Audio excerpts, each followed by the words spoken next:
নমস্কাৰ আপোনালোক সকলোকে পুনৰবাৰ টিকে মাইণ্ডৰ অন্য এটা ৰাতিপুৱাৰ ধামাকাদাৰ খবৰলৈ স্বাগতম জনাইছোঁ। অন্য দিনৰ দৰে আজিও আপোনালোকৰ কাৰণে দিনটোৰ কেইবাটাও গুৰুত্বপূৰ্ণ খবৰ লৈ আহিছোঁ। তো ভিডিঅ'টো প্ৰথমৰ পৰা শেষলৈকে চাই থাকিব। আগবাঢ়িছোঁ আজিৰ প্ৰথমটো খবৰৰ ফালে। প্ৰথম খবৰটো ওলাইছে ষ্টেট বেংকৰ পৰা। ষ্টেট বেংকৰ কনজিউমাৰসকলৰ কাৰণে এটা নটিচ জাৰি কৰিছে। ষ্টেট বেংকে কৈছে যে বৰ্তমান সময়ত ষ্টেট বেংকৰ একাংশ কাষ্টমাৰলৈ কিছু দুষ্ট চক্ৰই ডিপ ফেকৰ সহায়েৰে তেওঁলোকক জালত পেলাবৰ কাৰণে বা তেওঁলোকৰ একাউণ্টৰ পৰা টকা সৰবৰাহ কৰিবৰ কাৰণে ডিপ ফেকৰ সহায়ত বিভিন্ন ধৰণৰ ভিডিঅ' প্ৰেৰণ কৰিছে আৰু য'ত নেকি ষ্টেট বেংকৰ কোনো ধৰণৰ হাত নাই। গতিকে আপোনালোকক সেই ডিপ ফেক ভিডিঅ'বিলাকৰ পৰা অকণমান সাৱধানে থাকিবলৈ কৈছে। তেনেকুৱা ধৰণৰ যিবিলাক নেকি দুষ্ট চক্ৰ আছে সেইবিলাকৰ পৰা আপোনালোকক অকণমান সাৱধানে থাকিবলৈ কৈছে। এতিয়া ডিপ ফেকনো কি, ডিপ ফেক ভিডিঅ'নো কি?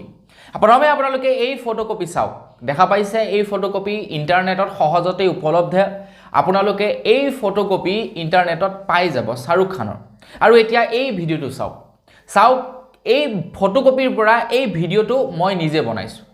মই জাষ্ট কেইছেকেণ্ডমানৰ ভিতৰত এই ফটোকপিৰ পৰা এটা ভিডিঅ' বনাইছোঁ। আপোনালোকে ধৰিবই নোৱাৰিব যে ভিডিঅ'টো অৰিজিনেল ভিডিঅ' হয় নে ডুপ্লিকেট ভিডিঅ' হয়। একদম দেখাত অৰিজিনেল টাইপৰ ভিডিঅ'টো লাগিছে, হয়নে? এআই হৈ গ'ল ডিপ ফেক টেকন'লজি বা এআইৰ সহায়ত বনোৱা এটা ভিডিঅ'। গতিকে আপোনালোকৰো ছ'চিয়েল মিডিয়াত ঢেৰ ভিডিঅ' আছে, ঢেৰ ফটো আছে। আপোনালোকে ফেচবুকত ঢেৰ ফটো এৰি থৈছে, ইনষ্টাগ্ৰামত ঢেৰ ফটো এৰি থৈছে, ঢেৰ ভিডিঅ' এৰি থৈছে। তো আপোনালোকৰ ফটো একপি ব্যৱহাৰ কৰিও মই ঠিক এনেকুৱা ধৰণৰ এটা ভিডিঅ' প্ৰস্তুত কৰিব পাৰোঁ আৰু বেয়াকৈ প্ৰস্তুত কৰিব পাৰোঁ। আৰু আপোনালোকে সেই ভিডিঅ'টো শ্বেয়াৰ কৰি আপোনাক ক'ব পাৰোঁ যে এই ভিডিঅ'টো গোটেই অসমতে ভাইৰেল কৰি দিম, নহ'লে তুমি মোক ইমানটো টকা দিয়া। যদি পইচা নিদিয়া তেন্তে মই ভাইৰেল কৰি দিম। তো আপুনিতো আপোনাৰ সন্মান বচাবৰ কাৰণে মোক পইচা দি দিব। গতিকে তেনেকুৱা ধৰণৰ ডিপ ফেক যিবিলাক এআই ভিডিঅ' সেইবিলাকৰ পৰা সাৱধানে থাকিবলৈ কৈছে ষ্টেট বেংকে। গতিকে আপোনালোকে সাৱধানে থাকিব। আপোনালোকক এনেকুৱা ধৰণৰ যদি ভিডিঅ' চেণ্ড কৰি আপোনালোকৰ নিজৰ বা আত্মীয়ৰ কাৰোবাৰ যদি ভিডিঅ' চেণ্ড কৰি আপোনালোকক কয় যে পইচা দে নহ'লে এইটো ভাইৰেল কৰি দিম, তো আপোনালোকে একদম পৰা সোনকালে যাব থানালৈ, লগ আৰক্ষীৰ সৈতে যোগাযোগ কৰিব। তেতিয়া পইচাও বাচিব, আপোনালোকৰ সন্মানো বাচিব। নহ'লে পইচাও যাব, সন্মানো যাব। আগবাঢ়িছোঁ ইয়াৰ পাছৰটো খবৰ ফালে। ইয়াৰ পাছৰ খবৰটো ওলাইছে ৰাছিয়াৰ পৰা। তো ৰাছিয়াই জনাইছে যে তেওঁলোকে এতিয়া কেঞ্চাৰৰ প্ৰতিষেধক নিৰ্মাণ কৰিছে বুলি জনাইছে। আমাৰ বৰ্তমান সময়ত বিশ্বত কেঞ্চাৰ ৰোগটো হৈছে এনেকুৱা এটা বেমাৰ যিটো বেমাৰৰ নেকি প্ৰপাৰ প্ৰতিষেধক বা প্ৰপাৰ ঔষধ নাই, যিটোৱে নেকি কেঞ্চাৰ ৰোগটো সম্পূৰ্ণৰূপে নিৰাময় কৰিব পাৰে। যেনেকৈ নেকি COVID-19 বেমাৰ ওলাইছিলে, তো COVID-19 বেমাৰ নিৰাময় কৰিবৰ কাৰণে বা COVID-19টো যাতে নহয়, সেই বেমাৰটো যাতে আকৌ পুনৰবাৰ ভাৰতলৈ নাহে, তো তাৰ কাৰণে কোভেক্সিন ইনজেকশ্যন দিলে প্ৰতিষেধক হিচাপে। কিন্তু এতিয়ালৈকে কেঞ্চাৰৰ তেনেকুৱা ধৰণৰ একো প্ৰতিষেধক নাই যাতে আগতীয়াকৈ মানুহক ইনজেকশ্যন দি ৰাখিব পৰা যায় বেমাৰটি নহ'বৰ কাৰণে। যেনেকৈ নেকি জাপানীজ এনকেফেলাইটিছ বেমাৰৰ প্ৰতিষেধক দিয়া হৈছিলে, HIV প্ৰতিষেধক দিয়ে মাজে মাজে। তো এইবিলাকৰ কোনো ধৰণৰ আপোনাৰ কেঞ্চাৰৰ কোনো ধৰণৰ তেনেকুৱা প্ৰতিষেধক নাই। কিন্তু ৰাছিয়াই কৈছে 2025 চনত তেওঁলোকে কেঞ্চাৰ ৰোগৰ প্ৰতিষেধক মুকলি কৰিব বুলি কৈছে। আৰু সঁচাকৈয়ে যদি কেঞ্চাৰ ৰোগৰ প্ৰতিষেধক মুকলি হৈ যায় তেনেহ'লে মানৱ জাতিৰ কাৰণে এইটো এটা বৃহৎ সাফল্য হ'ব বুলি মই ভাবোঁ। আগবাঢ়িছোঁ ইয়াৰ পাছৰটো খবৰ ফালে। ইয়াৰ পাছৰ খবৰটো ওলাইছে দিল্লীৰ এজন সাংসদৰ ওপৰত। আম আদমি পাৰ্টিৰ এজন সাংসদৰ ওপৰত ওলাইছে ইয়াৰ পাছৰটো খবৰ। গোৱাৰ মুখ্যমন্ত্ৰীৰ পত্নীয়ে দিল্লীৰ এজন সাংসদৰ ওপৰত মানহানিৰ গোচৰ তৰিলে। 100 কোটি টকাৰ মানহানিৰ গোচৰ ৰুজু কৰিলে। তো আপৰ সাংসদ সঞ্জয় সিঙৰ বিৰুদ্ধে 100 কোটি টকাৰ মানহানিৰ গোচৰ ৰুজু কৰিছে গোৱাৰ মুখ্যমন্ত্ৰী প্ৰমোদৰ পত্নীয়ে। তো প্ৰমোদৰ পত্নীৰ ওপৰত এটা এলিগেশ্যন লগাইছিলে আপৰ সাংসদগৰাকীয়ে যে তেখেতে হেনো পইচাৰ বিনিময়ত চাকৰি দিছিলে বুলি এটা তেখেতে এলিগেশ্যন লগাইছিলে গোৱাৰ মুখ্যমন্ত্ৰীৰ পত্নীৰ ওপৰত। আৰু তাৰ পাছতেই গোৱাৰ মুখ্যমন্ত্ৰীৰ পত্নীগৰাকীয়ে এতিয়া আম আদমি পাৰ্টিৰ সঞ্জয় সিঙৰ ওপৰত 100 কোটি টকাৰ মানহানি গোচৰ ৰুজু কৰে বুলি জনাইছে। আগবাঢ়িছোঁ ইয়াৰ পাছৰটো খবৰ ফালে। ইয়াৰ পাছৰ খবৰটো ওলাইছে ৰাজস্থানৰ পৰা। যোৱাকালি ভাৰতৰ প্ৰধানমন্ত্ৰী নৰেন্দ্ৰ মোদী ডাঙৰীয়া ৰাজস্থানত উপস্থিত হয়। ৰাজস্থানত বিজেপি চৰকাৰৰ এটা বছৰ সম্পূৰ্ণ হৈছে মানে ক'বলৈ গ'লে বিজেপিৰ এনিভাৰ্চাৰী ৰাজস্থানত তো সেই এনিভাৰ্চাৰীৰ প্ৰাকখনত বা ধৰি লওক আপোনাৰ এবছৰৰ হোৱাৰ উপলক্ষে এখন সভাৰ আয়োজন হয় আৰু সেই সভাত ভাৰতৰ প্ৰধানমন্ত্ৰী নৰেন্দ্ৰ মোদী ডাঙৰীয়া উপস্থিত হয় ভাৰতৰ প্ৰধানমন্ত্ৰী নৰেন্দ্ৰ মোদী ডাঙৰীয়া উপস্থিত হৈ জনাইছে যে ৰাজস্থানত এক বছৰৰ ভিতৰতে ৪৩,০০০ যুৱক যুৱতীক চাকৰি প্ৰদান কৰিছে বুলি জনাইছে এবছৰতে ৪৩,০০০ যুৱক যুৱতীক চাকৰি প্ৰদান কৰিছে তো অনাগত সময়ত আৰু যুৱক যুৱতীক চাকৰি প্ৰদান কৰিব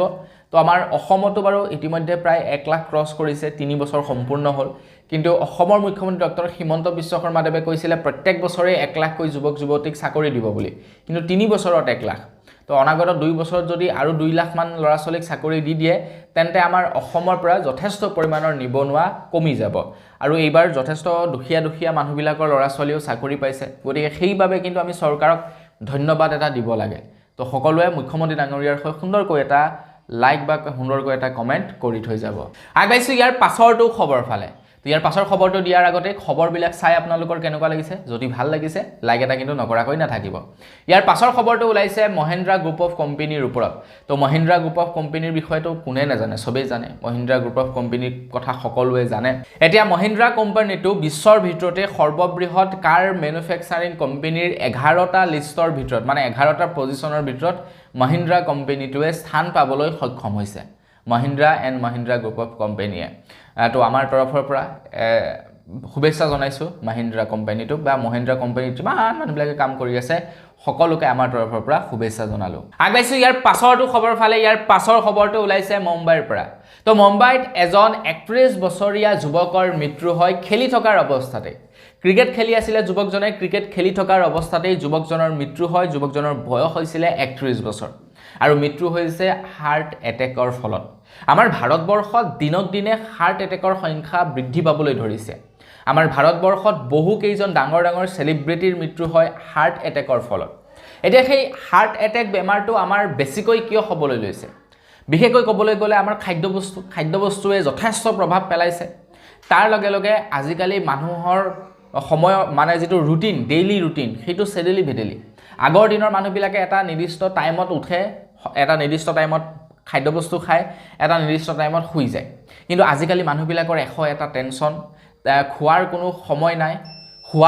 সময় নাই মানে যেতিয়াই যি পালে সেইটোকে খালে যেতিয়াই য'ত মন গ'ল তাতেই শুলে তেনেকুৱা ধৰণৰ আজিকালি মানুহবিলাক আৰু সেইবিলাকৰ ফলতেই মানুহৰ হাৰ্ট এটেকৰ সংখ্যাটো বৃদ্ধি পাবলৈ ধৰিছে গতিকে আমি আমাৰ লাইফটোক মোৰ মতে অকণমান ডিসিপ্লিনত চলাব লাগে খোৱাটো সময়মতে কৰিব লাগে খোৱাটো সময়মতে কৰিব লাগে খোৱাৰ পৰা উঠাটো আমি সময়মতে কৰিব লাগে পাৰিলে ডেইলি অকমান এক্সাৰসাইজ কৰিব লাগে তেতিয়া এই বেমাৰ চপৰ পৰা অকণমান বাচিব পৰা যায় আগবাইছোঁ ইয়াৰ পাছৰটো খবৰ ফালে ইয়াৰ পাছৰ খবৰটো ওলাইছে দিল্লীৰ পৰা তো দিল্লীৰ বায়ু প্ৰদূষণে 400 পাৰ কৰিলে তো AQI লেভেল 400 পাৰ কৰি দিলে দিল্লী মহানগৰীত এটা যাৰ কাৰণে নেকি দিল্লী মহানগৰীত গ্ৰেড 4 নীতি লাগু কৰিব লগা হৈছে এতিয়াৰে পৰা দিল্লী মহানগৰীত হয়তো স্কুল কলেজসমূহ কিছুদিনৰ কাৰণে বন্ধ ৰাখিব মানে তাতে গ্ৰেড 4 নটাৰাৰ লৈকে দিল্লী মহানগৰীত স্কুল কলেজ বন্ধ থাকিব অকল সেয়াই নহয় অফিস কাছাৰীসমূহ ওয়াৰ্ক ফ্ৰম হোম হ'ব বুলি জনাইছে দিল্লী মহানগৰীৰ বায়ু প্ৰদূষণ মানে ইমানে বাঢ়িছে আৰু তাৰ লগে লগে ওড ইভেন্টৰ গাড়ী চলোৱাৰ পদ্ধতি কৰিব বুলি কৈছে মানে যেনেকৈ নেকি লকডাউনৰ সময়ত আজি বুলে যিবিলাক ওড নাম্বাৰ আছে সেইবিলাকে চলাব পাৰিব কালিলৈ বুলে যাৰ ইভেন্ট নাম্বাৰ আছে তেওঁলোকে চলাব পাৰিব ঠিক তেনেকুৱা ধৰণৰ আৰু ওড ইভেন্ট সিস্টেমটো কৰিব আৰু বহুতো নিয়ম প্ৰণয়ন কৰিব দিল্লী মহানগৰীত বায়ু প্ৰদূষণৰ কাৰণে বায়ু প্ৰদূষণ যাতে নিয়ন্ত্ৰণ কৰিব পাৰে তো তাৰ কাৰণে এই নিয়ম প্ৰৱৰ্তন কৰিব এটা গ্ৰেড 4 আহি গ'ল দিল্লী মহানগৰীত আগবাইছোঁ ইয়াৰ পাছৰটো খবৰ ফালি ইয়াৰ পাছৰ খবৰটো ওলাইছে দিল্লী মহানগৰীৰ পৰা এতিয়া দিল্লী মহানগৰী যিমানবিলাক পেট্ৰল ডিপু আছে প্ৰত্যেকটো পেট্ৰল ডিপুলৈকে এতিয়া প্ৰশাসনৰ তৰফৰ পৰা এক নটিচ জাৰি কৰি দিছে এতিয়াৰে পৰা দিল্লী মহানগৰীত গ্ৰেড 4 যি নেকি পাবন্দী লাগি আছে দিল্লী মহানগৰীত তো সেই গ্ৰেড 4 নটৰাৰ লৈকে কোনো ধৰণৰ BS6 ৰ পৰিৱৰ্তে বেলেগ বাহনক কোনো লোকে পেট্ৰল আৰু ডিজেল দিব নোৱাৰিব বুলি জনাইছে মানে ডাঙৰ ডাঙৰ পুৰণি যিবিলাক বাহন আছিলে যিবিলাক গাড়ী মটৰ সেইবিলাক এতিয়া চলিব নোৱাৰিব দিল্লী মহানগৰীত আল্টিমেটলি ক'বলৈ গ'লে মানে দিল্লী মহানগৰীত এতিয়া এই গ্ৰেড 4ৰ সময়ত কেৱল BS6ৰ বাহনহে চলিব বাকি BS4 BS3 এইবিলাক বাহন এতিয়া নচলিব কাৰণ সেইবিলাকে বায়ু প্ৰদূষণটো অকণমান বেছিকৈ কৰে আৰু যেহেতু পুৰণি গাড়ী তো পুৰণি গাড়ীয়ে আৰু বেছি প্ৰদূষণ কৰে সেইবিলাক এতিয়া টোটেলি তেল দিয়াটো বন্ধ কৰি দিছে মানে কৈছে তোমালোকে তেল দিব নোৱাৰিবা যদি তেল দিয়া তোমালোকৰ লাইসেন্স কেনসেল হ'ব তো সেই কাৰণে তেওঁলোকে এটা তেল দিয়াটো বন্ধ কৰিব কেৱল BS6 গাড়ীহে তেল দিব মানে এতিয়াৰে পৰা তেল ভৰাবলৈ গ'লে দিল্লীত আগতেকে তেওঁলোকৰ RC খন দেখাব লাগিব যে ইয়া চাওক মোৰ BS6ৰ গাড়ী হয় গতিকে মোক তেল দিয়ক আগাইছো ইয়াৰ পাছৰটো খবৰ ফালে ইয়াৰ পাছৰ খবৰটো ওলাইছে লখিমপুৰ ডিস্ট্ৰিক্টৰ পৰা তো লখিমপুৰ ডিস্ট্ৰিক্টৰ এজন হোমিওপেথিক ডক্টৰৰ ওপৰত ওলাইছে ইয়াৰ পাছৰটো খবৰ অৱশ্যে ডক্টৰৰ ফেমিলিয়ে মোক এই ভিডিঅ'টো প্ৰস্তুত কৰিবৰ কাৰণে কোৱা নাই যোৱাকালি এটা খবৰ পালো লখিমপুৰ টুডে নামৰ চেনেলটোত তো ভাবিলো ময়ো অকণমান হেল্প কৰোঁ সেই ফেমিলিটোক তো আপোনালোকক স্ক্ৰীনত এয়া দি দিছোঁ চাওক ডক্টৰজনৰ বেংকৰ একাউণ্ট IFC কোড তেখেতৰ নাম কি হয় সকলোবিলাক দি দিছোঁ তেখেতক মানে প্ৰায় 6 লাখ মান টকাৰ প্ৰয়োজন হৈছে তেখেতৰ ফেমিলিত তেখেত আছে তেখেতৰ মিছেছ আৰু তেখেতৰ এগৰাকী কন্যা আছে তো তেখেতক বৰ্তমান প্ৰায় 6 লাখ মান টকাৰ প্ৰয়োজন হৈছে চিকিৎসা কৰিবৰ কাৰণে তেখেতক তো তেখেতৰ চকুহাল কৰোনাৰ পাছৰে পৰা লাহে লাহে নেদেখা হয় এতিয়া সম্পূৰ্ণৰূপে নেদেখে আগতে ভালেই চলি আছিল কিন্তু বৰ্তমান সময়ত তেখেতে চকুৰে নেদেখা হোৱাৰে পৰা একো কৰিব নোৱাৰা হ'ল আৰু যাৰ পৰিপ্ৰেক্ষিতত তেখেতৰ ফেমিলি চলিবৰ কাৰণে অসুবিধা হৈছে তো তেখেতৰ প্ৰায় 6 লাখ মান টকাৰ প্ৰয়োজন হৈছে চকু অপাৰেশ্যন কৰিবৰ কাৰণে তেখেতৰ ঘৰত যেহেতু তেখেতৰ বাহিৰে উপাৰ্জন কৰা বেলেগ মানুহ নাই তেখেতৰ ছোৱালী গৰাকীয়ে 84% লৈ হায়াৰ সেকেন্ডাৰীত পাছ কৰিছিল কিন্তু তাৰ পাছতো এতিয়া পঢ়িব পৰা নাই আপোনালোকে অকণমান সহায় কৰক মই বেংকৰ একাউণ্ট নাম্বাৰ IFC কোড সকলোবিলাক আপোনালোকক দিয়ে দিছোঁ তো আপোনালোকে সেই বেংকৰ একাউণ্ট নাম্বাৰ IFC কোডত কিবা নহয় কিবা এটা যদি পঠাই দিয়ে তো ডেইলি মোৰ ভিডিঅ' প্ৰায় 20ৰ পৰা 30,000 মানুহে চায় তো প্ৰত্যেকে যদি 10 টকাকেও দিয়ে তেওঁলোকৰ একাউণ্টত ঢেৰ টকা হ'ব তেওঁলোকৰ খুব সুন্দৰকৈ চলি যাব তো পাৰিলে আপোনালোকে অকণমান হেল্প কৰি দিয়ক ইমান কেইজন ব্যক্তিয়ে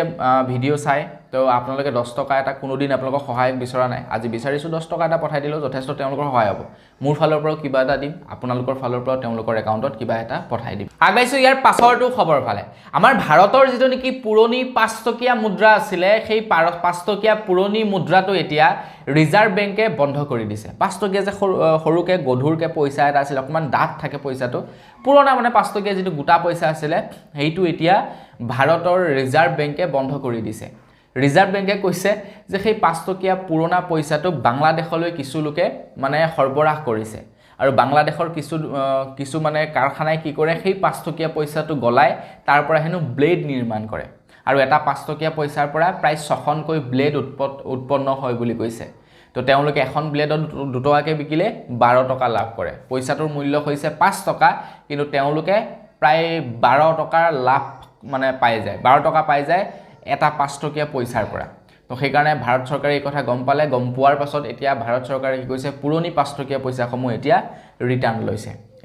লৈছে ৰিজাৰ্ভ বেংকত সেইবিলাক ৰাখিব হেয়া বন্ধ কৰি দিছে চলাচল বন্ধ কৰি দিছে আগবাইছো ইয়াৰ পাছৰটো খবৰ ফালে ইয়াৰ পাছৰ খবৰটো ওলাইছে মুছলমান সকলৰ ওপৰত খবৰ ওলাইছে যোৱাকালি দিল্লীৰ যন্তৰ মন্তৰত মুছলমান ছাত্ৰ সন্থাই প্ৰতিবাদ সাব্যস্ত কৰে বুলি জনাইছে তো তেওঁলোকে কেইটামান শৰ্ত সাপেক্ষে যোৱাকালি দিল্লীৰ যন্তৰ মন্তৰত প্ৰতিবাদ সাব্যস্ত কৰে তেওঁলোকে কৈছে যে যিসকল লোকক নেকি অসমৰ পৰা উচ্ছেদিত কৰা হৈছে তো তেওঁলোকক পুনৰ সংস্থাপন দিব লাগে তো সেয়াই নহয় তাৰ লগে লগে কৈছে যে মুছলমানৰ বাবে এখন বিশ্ববিদ্যালয় স্থাপন কৰিব লাগে আৰু যি নেকি ডি ভোটাৰ সমস্যা আছিল সেয়া সমাধানৰ দাবীত যোৱাকালি দিল্লীৰ যন্তৰ মন্তৰত বহু মুছলমান ছাত্ৰ সন্থাই প্ৰতিবাদ সাব্যস্ত কৰে বুলি জনাইছে দিল্লীৰ যন্তৰ মন্ত্ৰ পাইছেগে তেওঁলোক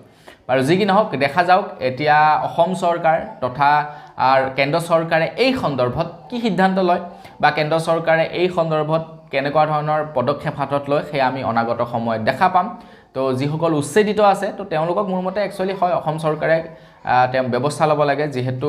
ভাৰতৰে মানুহ বা অসমৰে মানুহ তেওঁলোক গতিকে তেওঁলোকৰ বিপদ হোৱা কামটো মোৰ মতে কৰিব নালাগে আগবাইছো ইয়াৰ পাছৰটো খবৰ পালে ইয়াৰ পাছৰ খবৰটো ওলাইছে বিশ্বনাথ চাৰিআলিৰ পৰা তো যোৱাকালি বিশ্বনাথ চাৰিআলিৰ ৰাজচক্ৰ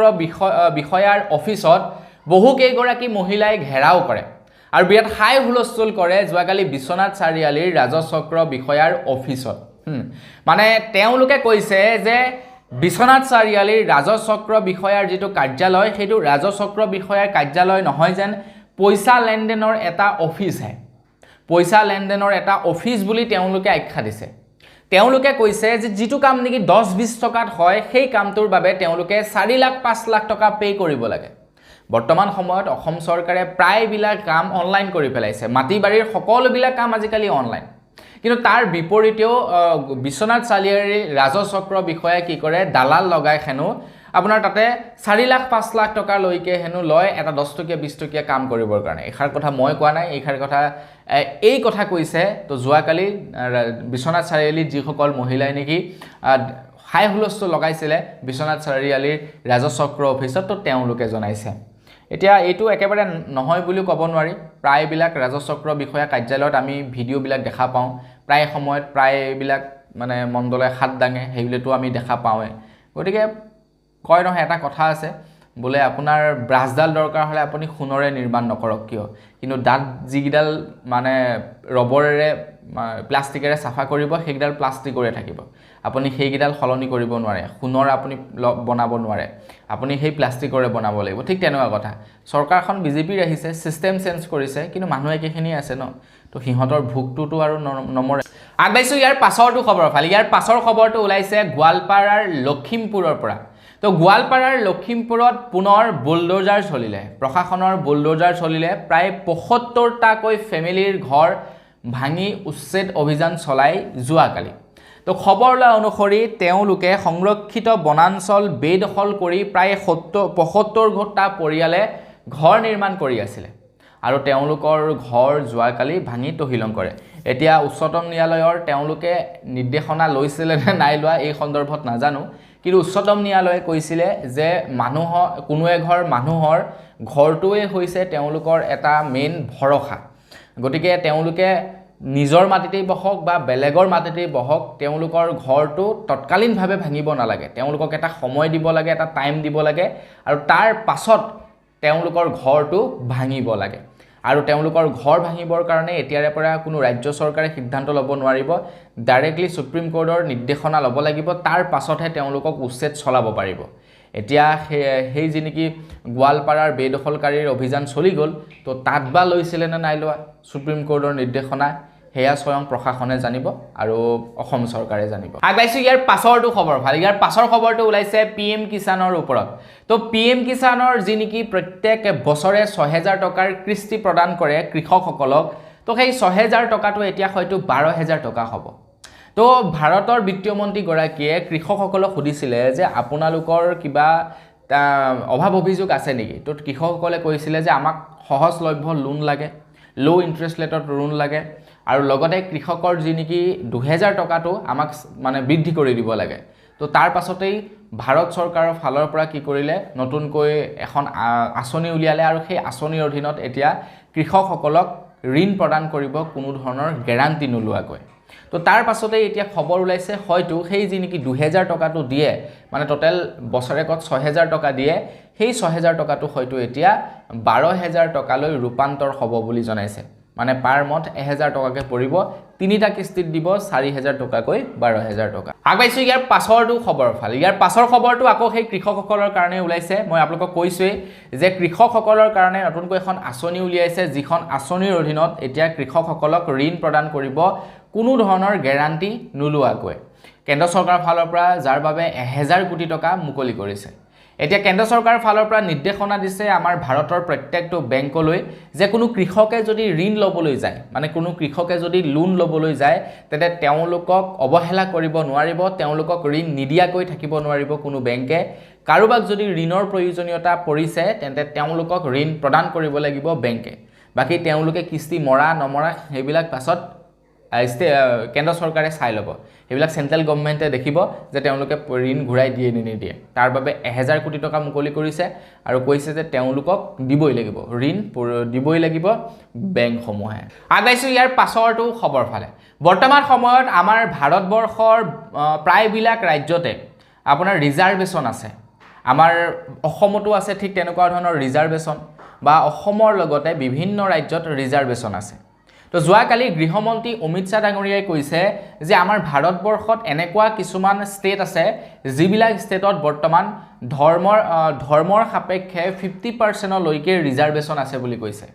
50%লৈকে ৰিজাৰ্ভেশ্যন আছে আৰু 50% ৰিজাৰ্ভেশ্যন থকাটো একেবাৰে দুৰ্ভাগ্যজনক কথা বুলি ক'ব লাগিব থাকে একেবাৰে ৰিজাৰ্ভেশ্যন নথকাও নহয় আমাৰ অসমত যেনেকৈ ৰিজাৰ্ভেশ্যন আছে ঠিক তেনে একেবাৰে 50% ৰিজাৰ্ভেশ্যন থকাটো বেয়া কথা তো অমিত শ্বাহ ডাঙৰীয়াই কৈছে যে কংগ্ৰেছে বিচাৰিছে হেনো ধৰ্মৰ ভিত্তিত ৰিজাৰ্ভেশ্যন সিস্টেমটো প্ৰৱৰ্তন কৰা আমাৰ ভাৰতবৰ্ষত কিন্তু অমিত শ্বাহ ডাঙৰীয়াই কৈছে যে যেতিয়ালৈকে সদনত বিজেপিৰ এজন হলেও এমপি থাকে তেতিয়া পৰ্যন্ত কংগ্ৰেছে এই সিস্টেমটো কৰিব নোৱাৰিব কিয়নো আপোনাৰ ধৰ্মৰ ভিত্তিত 50% ৰিজাৰ্ভেশ্যন দিয়া বা ধৰ্মৰ ভিত্তিত কোনো এখন ৰাজ্যই ৰিজাৰ্ভেশ্যন দিয়াটো অসাংবিধানিক বুলি কৈছে এটো কোনো ধৰণৰ সাংবিধানিক নহয় এটো অসাংবিধানিক গতিকে সেইটো তেওঁলোকে বন্ধ কৰিব বুলি কৈছে আগাইছো ইয়াৰ পাছৰটো খবৰ ফালে তো ইয়াৰ পাছৰ খবৰটো ওলাইছে যি সকল লোকৰ নেকি যান বাহন আছে তো তেওঁলোকৰ কাৰণে কেন্দ্ৰ চৰকাৰ ফালৰ পৰা জনাইছে যে 16 পৰা 31 ডিসেম্বৰলৈকে কেন্দ্ৰ চৰকাৰৰ ফালৰ পৰা কেন্দ্ৰ চৰকাৰৰ ফালৰ পৰা নহয় ষ্টেট গভৰ্ণমেণ্টৰ ফালৰ পৰা মানে ৰাজ্য চৰকাৰৰ ফালৰ পৰা আমাৰ অসম চৰকাৰৰ ফালৰ পৰা এক নতুন প্ৰজেক্ট হাতত লৈছে যাৰ নাম হৈছে নেকি ৰাইজৰ সেৱা ৰাইজৰ পদুলিৰ যাৰ জৰিয়তে নেকি আপোনালোকৰ গাড়ীৰ যদি বা আপোনালোকৰ যদি লাইসেন্সৰ মানে গাড়ী মটৰৰ লগত ৰিলেটেড যদি কিবা আপোনালোকৰ কাম কাজ কৰিব লগা আছে তো আপোনালোকৰ সেই কাম কাজ এতিয়া ঘৰতে আহি কৰি দিব 16 পৰা 31 তাৰিখলৈকে এক অভিযান চলাইছে ৰাইজৰ সেৱা ৰাইজৰ পদুলিত তো আপোনালোকে আপোনালোকৰ কাম কাজবিলাক ঘৰতে কৰিব পাৰিব যদি ইনস্যুৰেন্স ফেল হৈ আছে যদি আপোনাৰ পলিউশন ফেল হৈ আছে আৰসি যদি আপোনালোকৰ আপগ্ৰেড কৰিব লগা আছে আপোনালোকৰ যদি লাইসেন্স যদি আপগ্ৰেড কৰিব লগা আছে তো সেইবিলাক কাম আপোনালোকে ঘৰতে কৰিব পাৰিব আগবাইছো ইয়াৰ পাছৰটো খবৰ ফালে আমাৰ অসমৰ মুখ্যমন্ত্ৰী ডক্টৰ হিমন্ত বিশ্ব শৰ্মা দেৱে অসমৰ যিমান কেইজন মন্ত্ৰী আছে সকলোকে নিৰ্দেশনা জাৰি কৰিছে যে কোনো লোকে যাতে প্ৰেছ কনফাৰেন্সত বা যিকোনো ৰাজনৈতিক মন্তব্য কথাৰ ওপৰত জানে কোনো লোকে মন্তব্য নিদিয়ে ৰিসেন্টলি যি কেইজন নেকি নতুনকৈ মন্ত্ৰী হৈছিলে তো তেওঁলোকক আমি দেখা পোৱা গৈছিল যে যিকোনো ধৰণৰ তেওঁলোকে মন্তব্য কৰি দিছিলে আৰু যাৰ ফলত নেকি দুই এজন মন্ত্ৰী ট্ৰলৰ সন্মুখীন হ'ব লগা হৈছিল আৰু এতিয়া আমাৰ ভাৰতবৰ্ষত এক দেশ এক নিৰ্বাচন নামৰ যিখন নেকি নতুন বিধেয়ক আনিছে সেই বিধেয়কখনক লৈ বিৰাটে চৰ্চা চলি আছে আৰু তাৰ ওপৰত ধৰি লওক বিভিন্নজন মন্ত্ৰীয়ে বিভিন্ন ধৰণৰ মন্তব্য কৰি দিব আহি আছে পঞ্চায়ত নিৰ্বাচন কাৰোবাৰ হয়তো মনত বেয়া লাগি যাব আৰু হেয়াকে লৈ আপোনাৰ এটা ইস্যু বনি যাব তো মন্ত্ৰী হিমন্ত বিশ্ব শৰ্মা দেৱে আই থিংক সেইবিলাক বিচৰা নাই মন্ত্ৰী হিমন্ত বিশ্ব শৰ্মা দেৱে নিট এণ্ড ক্লিন বিচাৰিছে হয়তো চাগে নিৰ্বাচনলৈকে আৰু যাৰ বাবে নেকি মন্ত্ৰী বিধায়কসকলক মুখ বন্ধ কৰি থাকিবলৈ কৈছে মানে পৰৱৰ্তী নিৰ্দেশনা নিদিয়ালৈকে আগবাইছো ইয়াৰ পাছৰটো খবৰ ফালে ইয়াৰ পাছৰ খবৰটো আপোনালোকৰ কাৰণে বহুতেই প্ৰয়োজনীয় মনত ৰাখিব খবৰ ওলাইছে বিশিষ্ট কবি সমীৰ তান্তিলৈ সাহিত্য একাডেমী বঁটা 2024 প্ৰদান কৰা হৈছে ফৰিংবোৰে বাতৰ কথা জানে গ্ৰন্থখনৰ বাবে এই কবিগৰাকীলৈ সাহিত্য একাডেমী বঁটা প্ৰদান কৰা হৈছে বুলি জনাইছে গতিকে আপোনালোকে যদি এক্সামৰ কাৰণে প্ৰিপাৰেচন চলাই আছে বা থাৰ্ড গ্ৰেড ফ'ৰ্থ গ্ৰেড এই এক্সামবিলাক যদি আপোনালোকে দি থাকে তেন্তে আপোনালোকে এই প্ৰশ্নবিলাক টুকি ৰাখিব কৰবাত নহয় কৰবাত আহি যায় কেতিয়া কোট কেনেকৈ আহি যায় কোনো ক'ব নোৱাৰে এইবাৰ তেনেকৈ ঠিক তেনেকৈ কিছু কুৱেশ্যন আহিছিলে ফ'ৰ্থ গ্ৰেডৰ পৰীক্ষাত থাৰ্ড গ্ৰেডৰ পৰীক্ষাত যিবিলাক নেকি অস্বাভাৱিক প্ৰশ্ন যিবিলাক প্ৰশ্নৰ আপোনাৰ কোনেও মানে ভাবাই নাথাকে যে এই প্ৰশ্নটো আহিব পাৰে বুলি দৰিমন কি বুলি এনেকুৱা আহিছিলে কোনোবা প্ৰশ্নত তো সেইবিলাক মানে আপোনালোকে এনেকুৱা ধৰণৰ প্ৰশ্নবিলাক অকণমান জানি থোৱাটো দৰকাৰ আগবাইছো একেবাৰে শেষৰটো খবৰ ফালে একেবাৰে শেষৰ খবৰটো ওলাইছে জাগিৰোড সমষ্টিৰ পৰা তো খবৰ ওলাইছে জাগিৰোড এতিয়া মহানগৰীলৈ ৰূপান্তৰ হ'ব বুলি জনাইছে জাগিৰোডত যেহেতু এতিয়া প্ৰায় 500 কোটি টকাৰ এটা সেমিকণ্ডাক্টৰ প্ৰকল্প স্থাপন কৰা হৈছে তাৰ পাছতেই জাগিৰোডত ফ্লাইঅভাৰকে ধৰি বহুতো উন্নয়নমূলক কাম হাতত লোৱা হৈছে যেহেতু জাগিৰোডত 500 কোটি টকাৰ প্ৰকল্প বহোৱা হৈছে তো তাৰ পাছতেই এতিয়া খবৰ ওলাইছে যে জাগিৰোডক মহানগৰীলৈ ৰূপান্তৰ কৰা হ'ব বুলি জনাইছে গুৱাহাটী মহানগৰীৰ নিচিনা মানে ডাঙৰ মহানগৰীলৈ ৰূপান্তৰ কৰা হ'ব তো বেয়া নহ'ব ভালেই হ'ব জাগিৰোডবাসীৰ আপোনাৰ উপাৰ্জন বাঢ়িব তো বন্ধু বান্ধৱীসকল বস আজি ভিডিঅ' জনাবলগীয়া খবৰ ইমানকেইটাই আছিলে খবৰকেইটা জানি আপোনালোকৰ কেনেকুৱা লাগিলে কমেণ্ট কৰি জনাব যদি ভাল লাগিলে লাইক এটা কৰিব চেনেল যদি ছাবস্ক্ৰাইব কৰা নাই ছাবস্ক্ৰাইবটো কৰি ল'ব পুনৰ আমি লগ কৰাৰ খাজিলে ভিডিঅ' মাগিছোঁ ধন্যবাদ জয় অসম